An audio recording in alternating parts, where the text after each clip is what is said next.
It's okay to get out there and explore and have failures every once in a while because you can't stand still. You've got to constantly be moving ahead. Was there ever a worry that they'd have to sell the estate? Our grandfather's entrepreneurial spirit that really saved Biltmore. It's very much how we carry forward the work that we do as a family and how we operate Biltmore Estate. Ryan, you were talking about this sort of pivotal moment. It was kind of a shock to everybody. When I think of the term mic drop, that might be the ultimate mic drop story I've ever heard. Welcome to the Long Game Podcast. I'm Eric Becker. I'm an author, an entrepreneur, and I'm founder and chairman of Crescent, a family office that we built to serve founders, multi-gen business owners, and their families. For all of the entrepreneurs and aspiring entrepreneurs, for leaders and CEOs, the long game is for you. It's the practices, it's the leadership skills, it's the culture that can stand the test of time. I'm Eric Becker, and this is The Long Game. Today, I'm joined by Ryan, Cecil, and Chase Pickering, the great-great-grandsons of George Vanderbilt, and part of the fifth-generation leadership team at Biltmore Estate, the largest residential home in the United States that spans 8,000 acres in the beautiful Blue Ridge Mountains of Asheville, North Carolina. This estate has been through it all: market crashes, wars, societal shifts, and the family has always figured out how to survive, adapt, and succeed. It is a living case study in what it takes to build something that lasts through relentless vision, resilience, and a strong sense of stewardship across generations.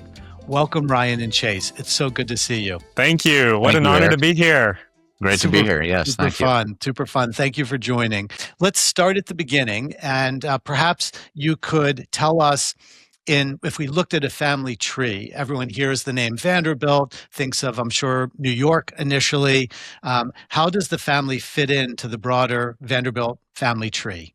Sure. I'll start us off. So we're fifth generation on this side, back to George Vanderbilt. But if we look at it, starting with the Commodore Cornelius Vanderbilt, he would have been George Vanderbilt's grandfather. And George Vanderbilt was our great-great-grandfather. So George and Edith had a daughter, Cornelia. She married John Cecil. That's the name changed, switched to Cecil. And then they had our grandfather and his brother, and then my parents, or my dad, and Chase's mother. The Biltmore Estate comes into being in the late 1800s when George Vanderbilt somehow ends up discovering Asheville. So let's go back to the beginning of the beginning. How did Asheville come into play?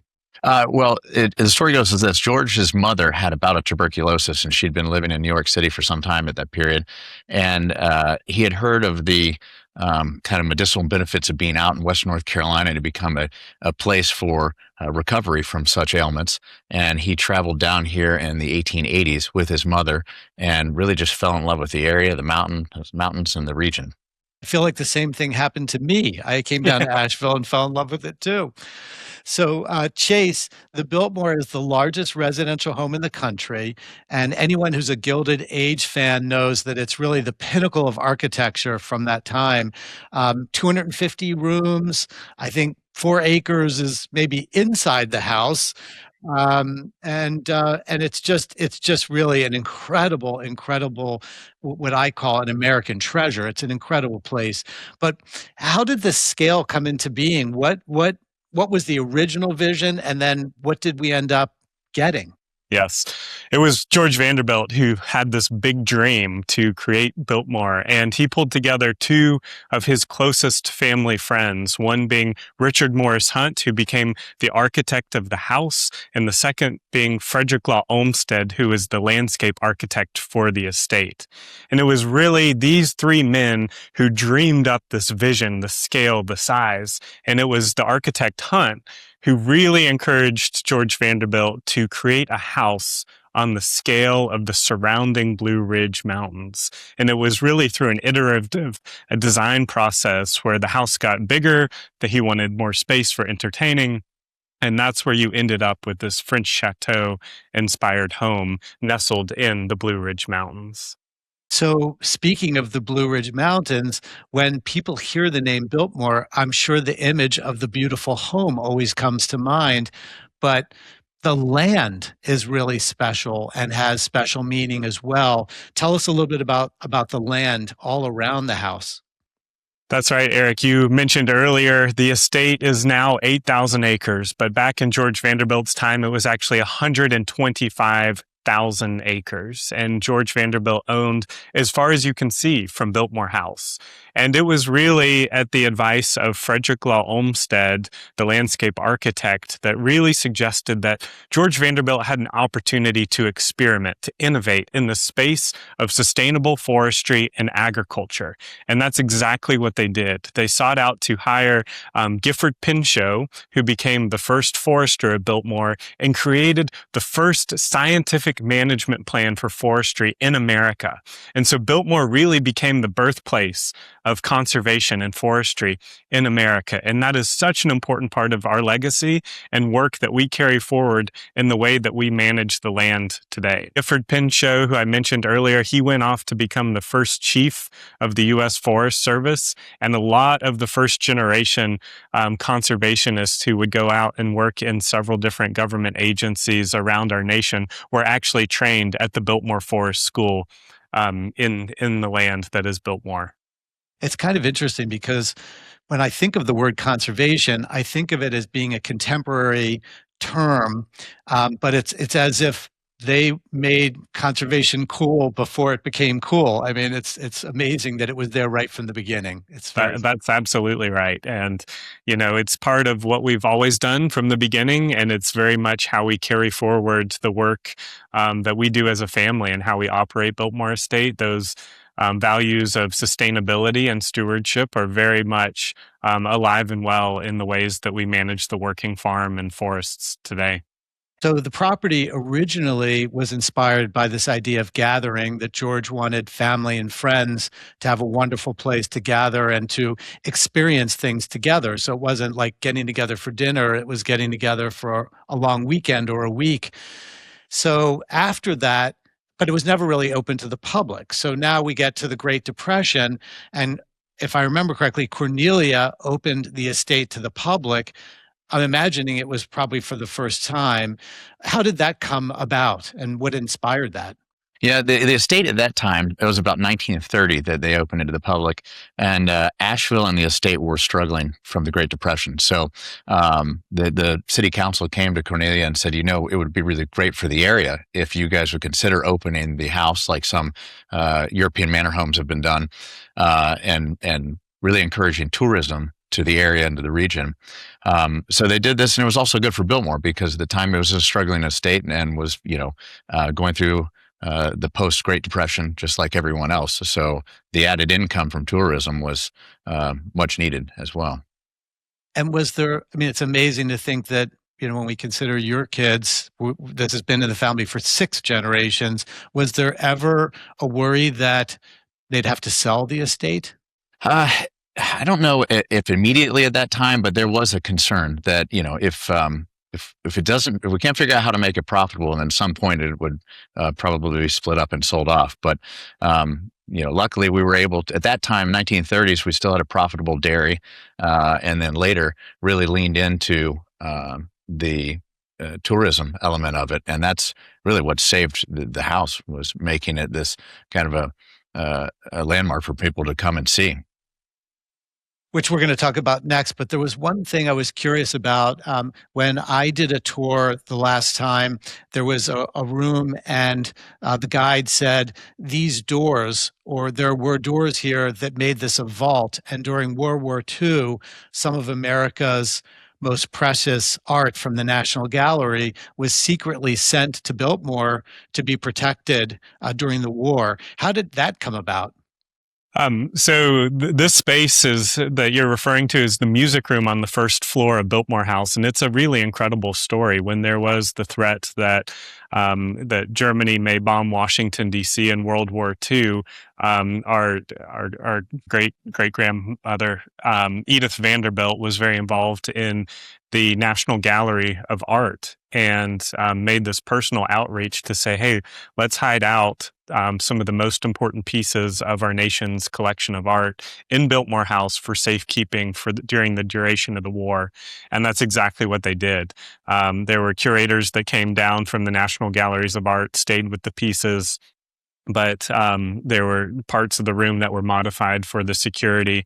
But it was a top secret operation. Only our family and the National Gallery curators knew exactly what had happened. And the art was transported in the dark of night on train down here to Asheville, and then went home went back to Washington, D.C. after the war. Well, as I said, I think of the home as an American treasure, and what a cool thing to think that America's treasure was protected and stored in this amazing place. So, Ryan, you were talking about this sort of pivotal moment, something that I often call a moment of truth in a history of a family or the history of a business. And so your grandfather, William Cecil, I remember moved from New York back to Asheville.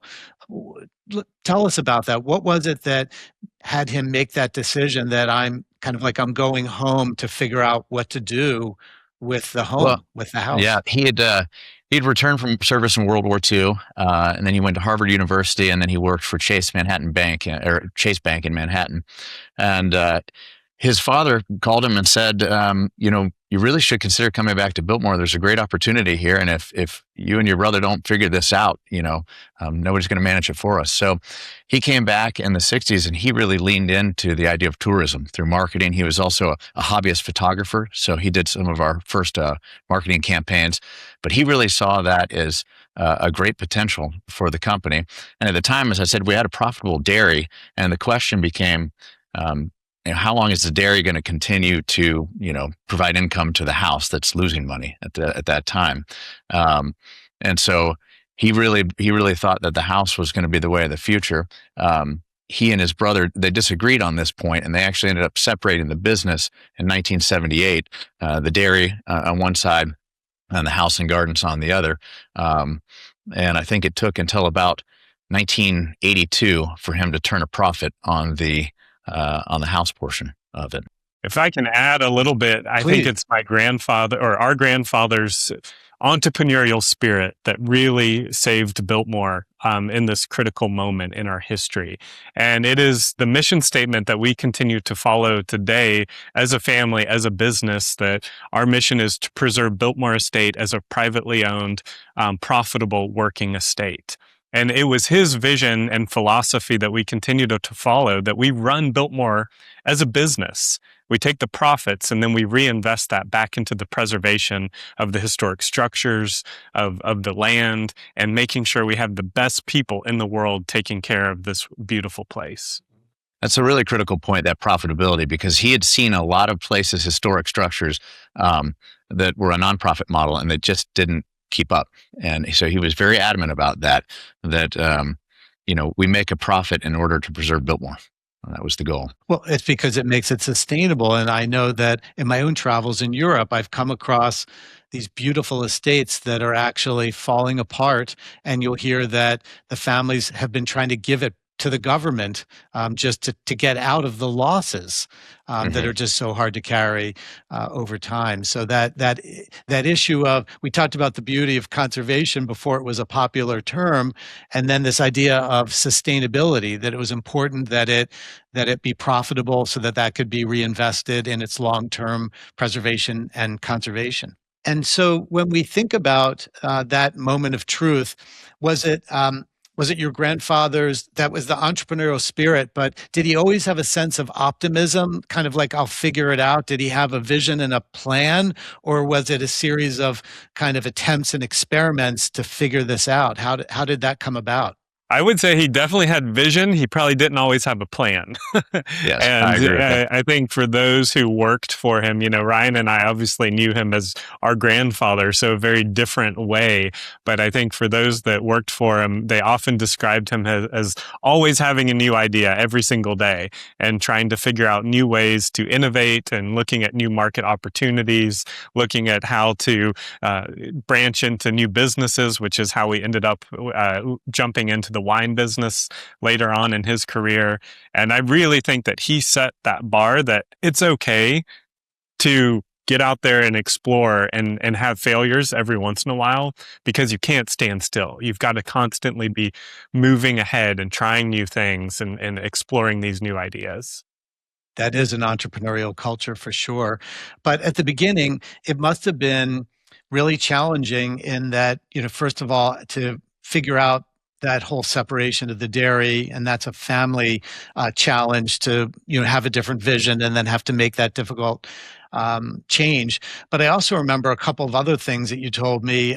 If I remember correctly, when he was maybe leaving New York, he bumped into, was it David Rockefeller or something? And what He did did. something happen with them?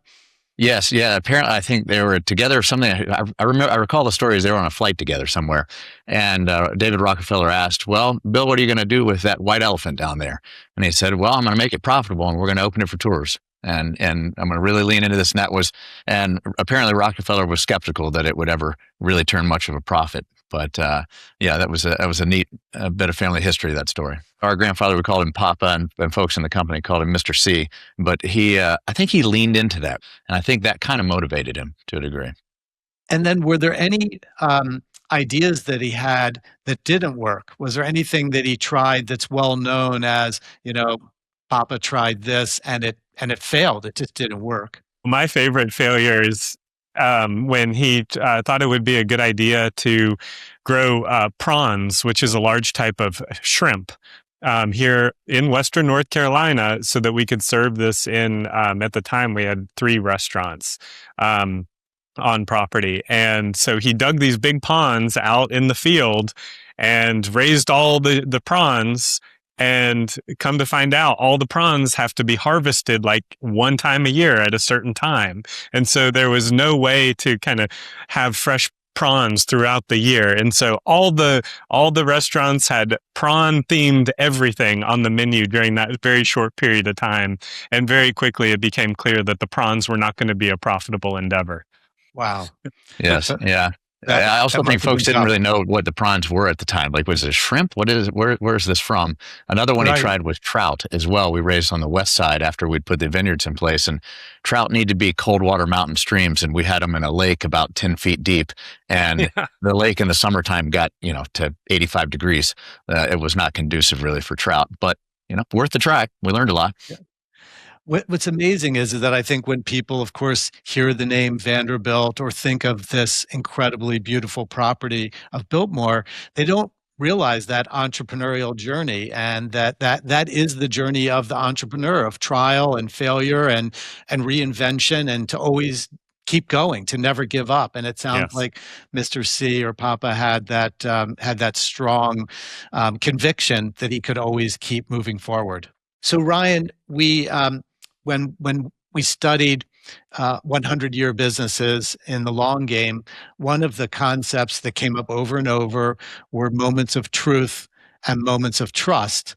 So William Cecil had trust in his gut that he could find a workable business model. But there were these moments of truth, the first one being the separation of the dairy, perhaps, or maybe it was coming out of World War II and the Great Depression. When you think back over the family history, what are some of the other moments of truth that come to your mind where, taking action and making a good decision really made all the difference that we still have this amazing place today? I would say the next one would have been the creation of the winery, building a winery in Western North Carolina. He built that really to help diversify. In case tourism doesn't work out, we can sell a bottle of, we can sell wine and be a winery. I mean, it helps with tourism that we could sell the folks that came and visited the estate a bottle of wine on property. But that was our first real diversifier away from just tourism into kind of a manufacturing of wine. I would say the second one was really turning us from a roadside attraction, a day visit, into a multi-day destination. Really, it was just toward the tail end of his career, actually after he had retired, but he was still somewhat involved at a chair level. And that would have been the creation of the Inn on Biltmore Estate in 2001 that made us an overnight destination. So those two were very large leaps forward for us. And again, people tend to think of things as an overnight success. If we look back, how long did it take for the property, the estate, to turn its first profit? It was 1982. I think it was $16 and some change was the first profit that he took up from tourism on just the house side. So that took years in the making. And I would say, we didn't. Our business is much different today than it was even in the 90s and early 2000s. I mean, the Inn and becoming a multi-day destination was a big game changer for us from a profitability perspective. So it was decades in the making to really get to where we are today, which is, again, incredible and something that people probably just don't generally know. They tend to think of it something as either an overnight success or that it always was successful. And I think there's just an amazing arc of story there of what it took in terms of ideas and entrepreneurship. It's this beautiful thread through the story. I think it's really important to note that, George Vanderbilt's vision required him to spend most of what he inherited. Let's shift from history and some of these moments of truth to what's happening with Biltmore today. So starting with you, Chase, you left a career that you had been pursuing to return to North Carolina and join the family business. How did that happen? What was it that you were doing, and how did that tie into coming back to the family business? So I had an amazing opportunity after college to go work for the Walt Disney Company in Orlando, Florida, and had a wonderful experience there. But I always felt inside of me that I wanted to come home and be a part of Biltmore long term. And I always felt the mountains were calling me home, and that's where I wanted to raise a family. And so I came back now about 12 years ago, and it has been a wonderful decision to be back here at Biltmore and work alongside my cousins and my mom, my dad, aunt and uncle. It's really been a lot of fun to be here, to see the growth here at Biltmore, to be a part of that, and to be challenged personally and professionally through my career as I've stepped into different roles, from marketing to guest experience and a bunch of things in between. So it has been a wonderful decision, and I love being a part of a family-owned and operated business. I think it's something really special about it. And Ryan, what has been your journey to where you are today with the business? So I went into investment banking right after college. I studied finance and banking. It started out as something when my grandfather and parents would ask me, "What are you going to get into?" I said investment banking, and said, "Oh, wonderful. That sounds very good." I thought, well, there might be some legs in this. And I was thinking about some diversification at that time because I saw Biltmore as it was kind of fragile and dependent upon tourism. And I thought, well, in about the late 90s, early 2000s, we started cash flowing pretty well. I said, well, maybe there's an opportunity to manage that money that's not going right back into the business immediately. So I thought the best way to learn that would be through investment banking. A lot of folks that I followed and read up on started their careers in investment banking, and then I had the idea to go into private equity after that. But after about 3 years in banking, I thought, I'm itching to get home and get to work and work on our investment side of the business, which was just relatively new still. I think it's been really fun to see, Ryan and I and our cousin Aubrey, we've all been a part of this business, and all three of us that are involved from the Generation 5 have very different interests. And I love how our interests are different and we kind of play off of each other, with Ryan's expertise in investments, my love for, the guest experience, and Aubrey has her own creative pursuits with her jewelry. I mean, it's a really wonderful dynamic that's starting to take shape here in the next generation. So I love hearing that, and let's talk about that a little bit more. When I hear the word that dynamic, it makes me think about what are the practices when you were kids that actually could contribute to that great working relationship today. And so my question would be, how did that happen? Do you think the seeds were planted in some of the things that the family was doing when you guys were kids? Absolutely. And I think we have to credit my mom, Deanie Pickering, with taking a huge step forward in developing our first family council. When Ryan and we were 15. 15, Ryan? that's right. Yeah, 23 we were years 15 ago years this old. year. Yeah. And we remember sitting around the table. We were playing with Play-Doh and Mr. Potato Head out on the table. And we were also talking about what are our values as a family? What is our mission as a family? And how does that connect to Biltmore? And, she really started introducing some of these ideas and conversations in a very structured format at a very early age. And I love that she had this formula to the meetings where we'd have a third of fun. Like we'd always have a fun component. We'd have a third focused on policy development. And then the other third was an educational topic where we were constantly learning something together as a family. And I think that structure of the family council has served us so well as our family continues to grow.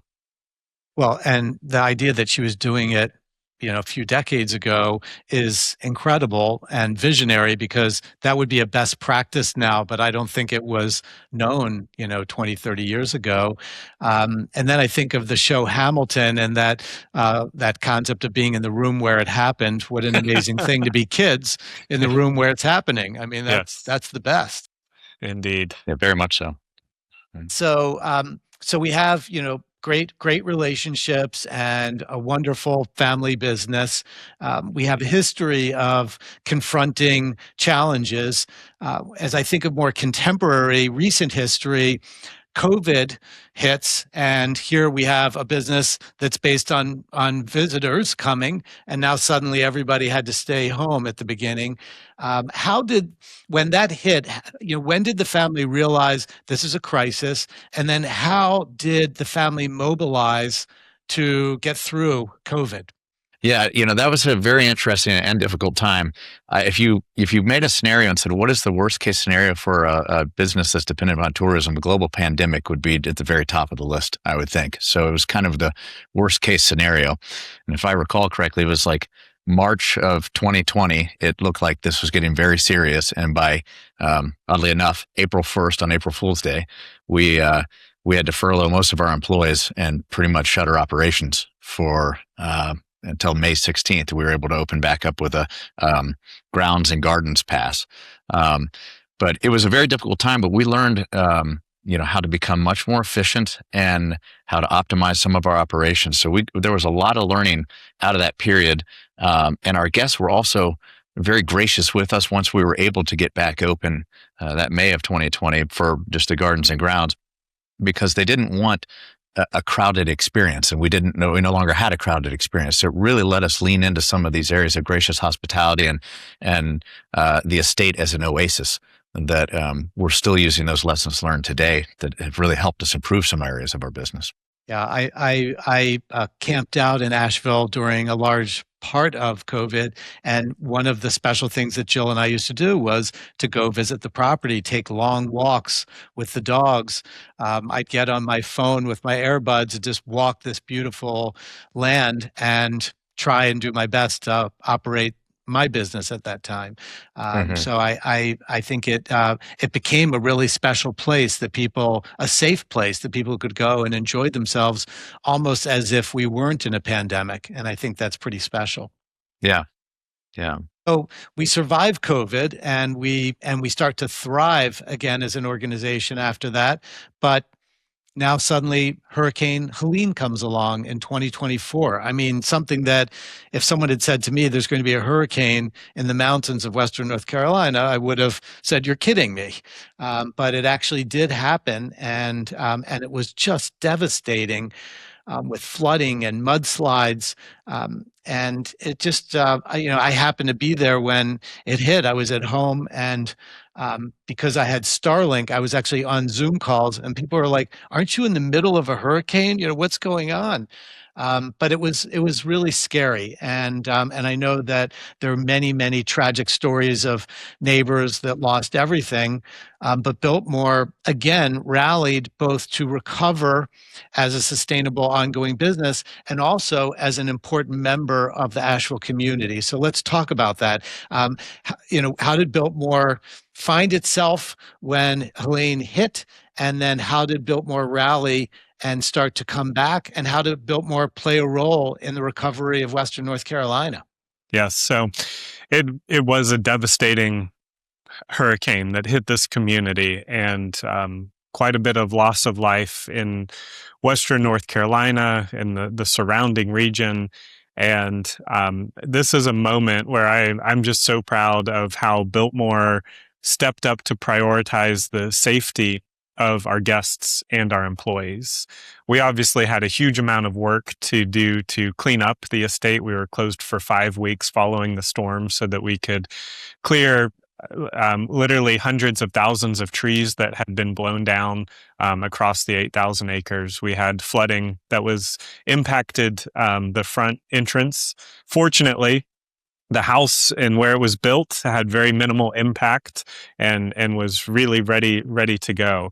But we knew that we had to work as quickly as we could to get open for our community. And we had to do that safely. But I remember that day when we opened 5 weeks after the storm. It was November 2nd, which is when we were supposed to open for Christmas at Biltmore, which is such an important season for us. So let's talk a little bit about culture and team. My family was in the Christmas business, and my dad and his team were so passionate about Christmas. When my partner Abby and I started Crescent, we told the first 10 team members that we were on a 100-year journey together, and our team has incredible culture and passion for what we do. When I visit Biltmore, I sense in the employees, the team members that I talk to, this great sense of culture, of commitment, of service. And how did that come into being? And how does Biltmore maintain that incredible culture and the incredible people there? How does that come to be?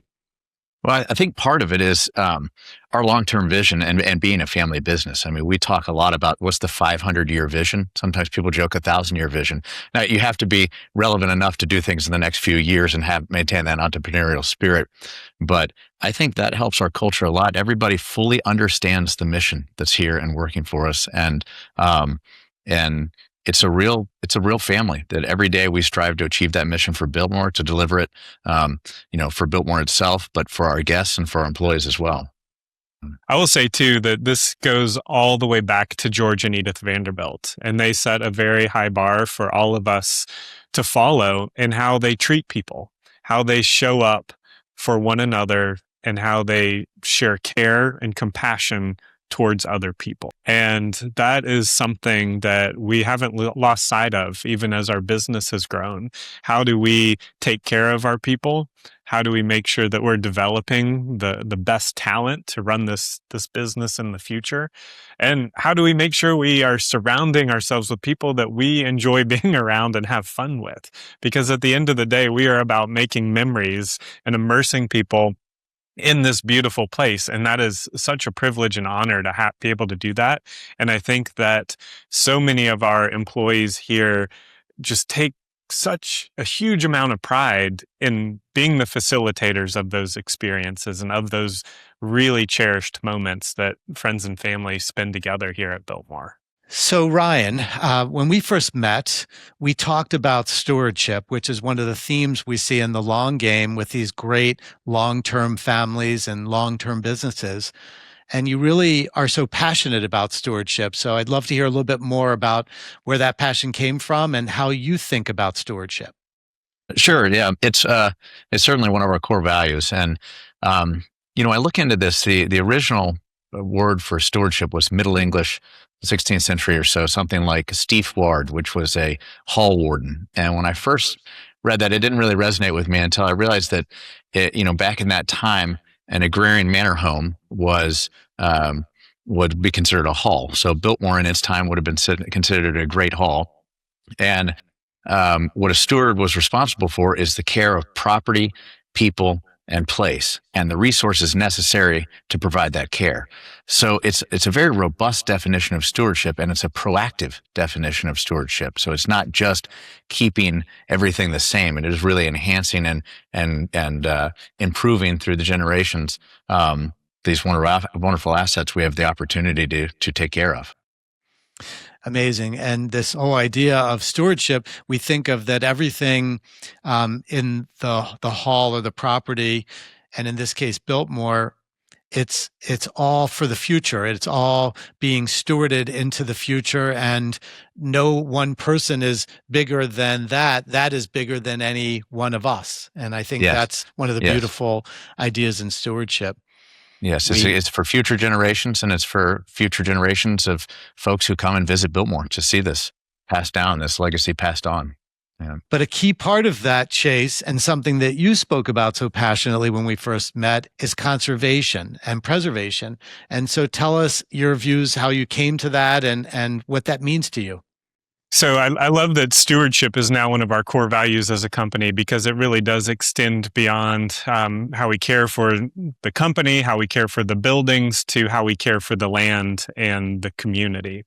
And, Ryan and I and my brother and our cousins, we all grew up on Biltmore Estate and had this amazing opportunity to have nature in our backyard all the time. And it had a huge impact on me, and I think many of us. And so we really do have a deep connection to the land and how we conserve it and how we continue some of the practices that started here over 130 years ago, as far as how we farm the land, how we forest the land, how we take care of the view sheds and protect the beauty that has become now known by so many, that is the mountains around us.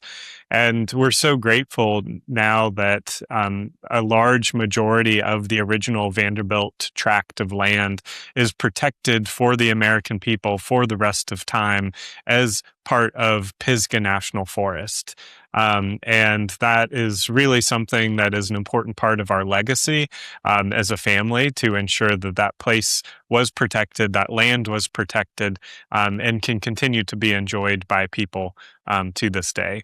It's amazing, and it requires investment. I know when I visited, and people don't see behind the scenes, but that there's an incredible facility that you recently opened that is specialized in conserving and restoring some of the amazing treasures that are there. Yes, we have amazing disciplines around how we conserve the furniture and the archival drawings and photographs in our collection, and that branches all the way out into how we conserve the land as well. So it's one of my favorite parts of Biltmore, is that we work on so many different things every single day. It is just really inspiring to see the people and spend time with the people who are, everyone from, conserving a piece of furniture in the house to how we care for the animals out on the farm. And it's the talented team that makes that work. Amazing.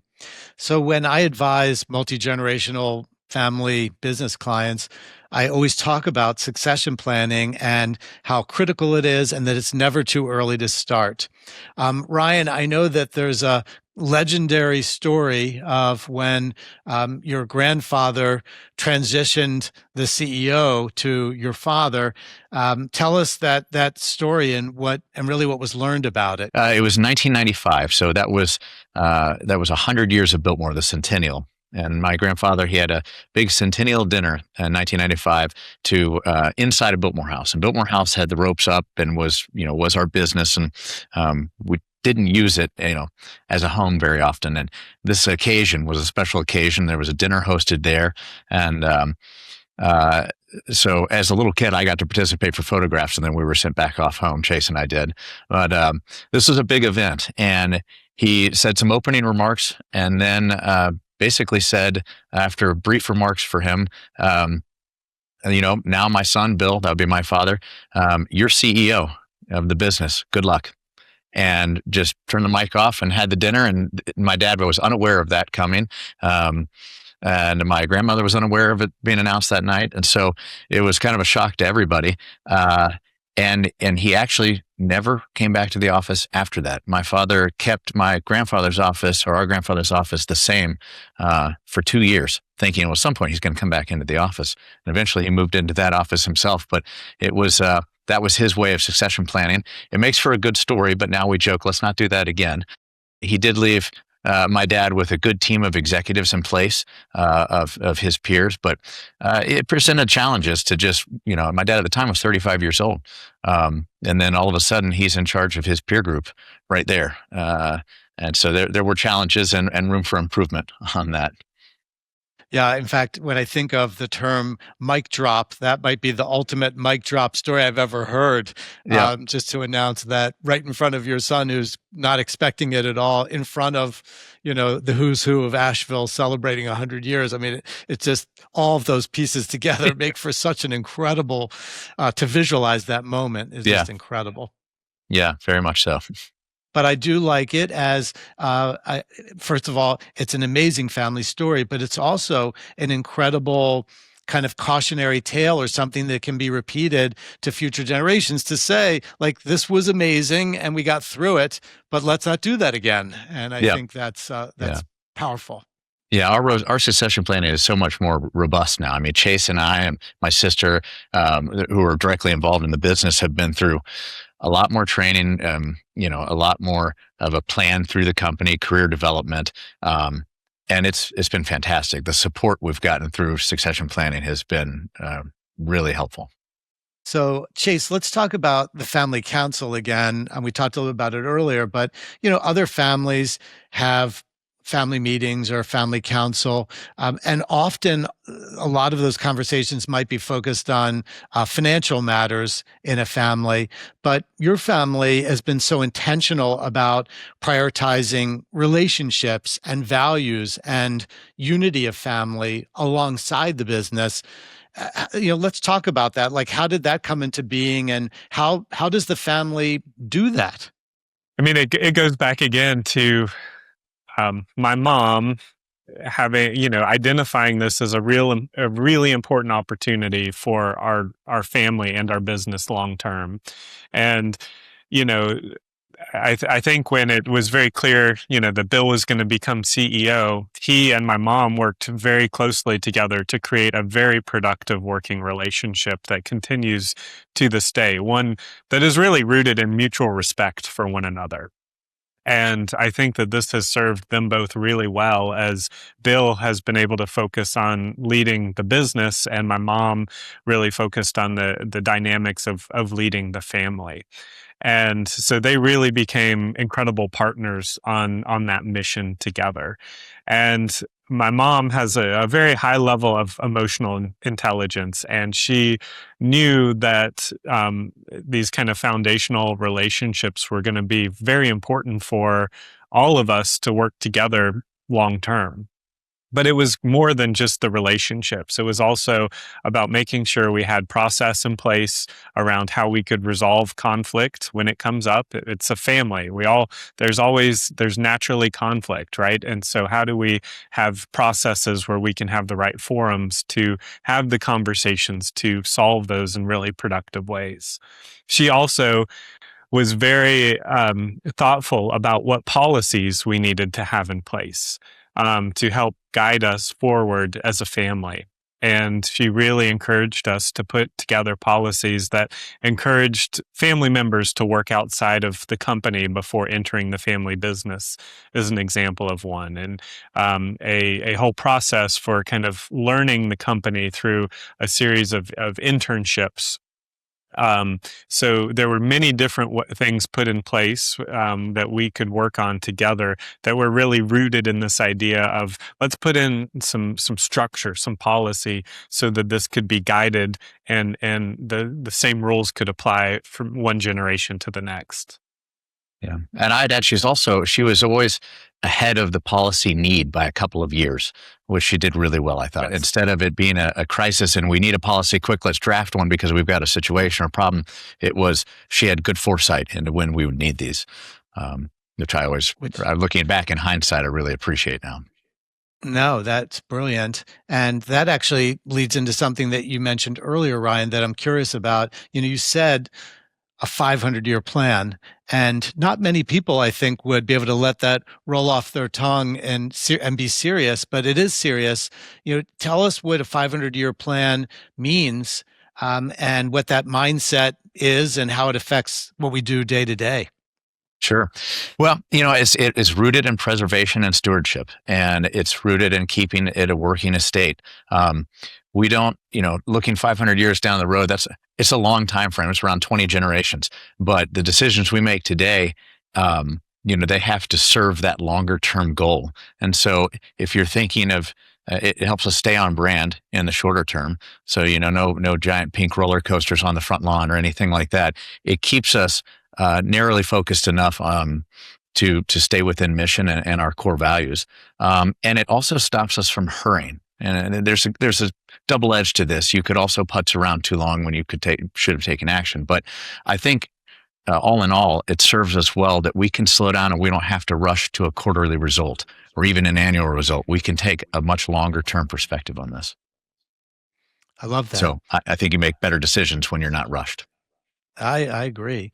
It's this really interesting balance of just the right amount, that when there are these moments of truth, we've got to take action, and the family has an incredible history and track record of doing it. But then it's also knowing how to be patient and thoughtful, and even look around a corner wherever you can. So it's just the right amount. We've got some fun questions to wrap this awesome, fun podcast up with. The first is, with the success of shows like Downton Abbey and The Gilded Age. And I know that Biltmore has served as an incredible and beautiful location for multiple movies. But if there was going to be a movie about Biltmore, what part of its history might be featured in that movie, or what might that movie look like if there ever was going to be one about Biltmore? Well, Biltmore has a long history of filming movies. We filmed about 12 movies here at Biltmore, and we just wrapped one. So coming this holiday season on Hallmark Channel's Countdown to Christmas, you can see A Grand Biltmore Christmas, which we are very excited about. Ryan and I have a small little background role in it. And I think, to answer your question directly, what is important about a movie to us? And for me, it's about how do we bring Biltmore House and Biltmore Estate to life through movies. And the movie that Ryan and I are in is time travel. And so we really do get to step back into what it would have been like at a ball in the grand banquet hall of Biltmore House. And these are the kind of moments that I think really help people envision Biltmore House as a home. And I think that that's the ultimate goal of movies like this. I remember, Chase, when we first met during COVID, that we took a walk in the gardens. And so I'm curious if both of you had the opportunity to walk with George and with your grandfather William today and take a walk in those beautiful gardens, what do you think they would be most proud of Biltmore? Oh, I often think about, what does George Vanderbilt, what does William Cecil, what are they thinking about these decisions we're making? And I think that both of them would be incredibly proud of how we have carried forward this place and preserved it and kept it together. And I think he would be very proud. They would both be very proud of our families and just how we have been there to support our community and how we have been there for each other as well through some of these trying times. Yeah. I think they would both be very pleased with where it is today. I think in particular, where they would say, thank you. You haven't overdone it. I think that would be one thing they would both share in. And secondly, I think they would say, thank you. You've diversified it a bit. It's not all your eggs are in one basket right now, because that was always a fear of, if something happens to tourism, which has happened a couple of times now, COVID, the Hurricane Helene, you've diversified it a bit so the legacy can continue. Yeah, to continue to support the long-term mission. And that is fantastic. Exactly. So another kind of a fun question. So years ago, I ran this contest with 80 board members of companies and 20 CEOs. And I asked, what's the best question you've ever asked or been asked? And this wonderful guy named Gary Kiesling was the winner of that. And he said, every day I ask myself, what am I tolerating but shouldn't be? And that question really has had such a great impact on my life. I try my best to ask myself that every day. Some days I forget, but most days I ask myself. I'm curious, the two of you, young leaders coming up and really important roles in the future at Biltmore. What's the best question that you either like to ask or that someone's asked you over the years? Oh, that's a really good one. I'm going to write that down because I think about that often when I get overscheduled. That's right. But for me, I had the opportunity to meet Steve Schwarzman a couple of years back, actually, at Biltmore. Gave him a tour. And he said, so it's more of a comment than a question, but don't hesitate or shy away from doing big things because oftentimes the big things require about the same amount of work as small things. And I really resonated with that. The asymmetry of that, I resonated with that. If you're going to put in the work, if it's generally similar work and about the same, go for the big one. So I liked that. And I would say a question, one of my favorite questions is, what's your purpose? And I often try to ask myself this in the context of my life personally and also professionally. And I think it's so important that, we feel motivated to be a part of something bigger than us, right? And I think as we've talked about today, Biltmore, protecting it, preserving it for 500 plus years into the future, like that is a purpose worth investing in. And that is something that I get motivated about every single day to wake up, be a part of thinking about, hey, what can we do as a family? What can I do personally to make sure that this thing is preserved for generations to come? That is a wonderful way for us to bring this fun interview to a close. And I want to leave our audience with this thought, which is for anyone who hasn't visited Biltmore, I encourage you to make the trip and step back in time, explore this spectacular landmark, this American treasure, and experience its rich history.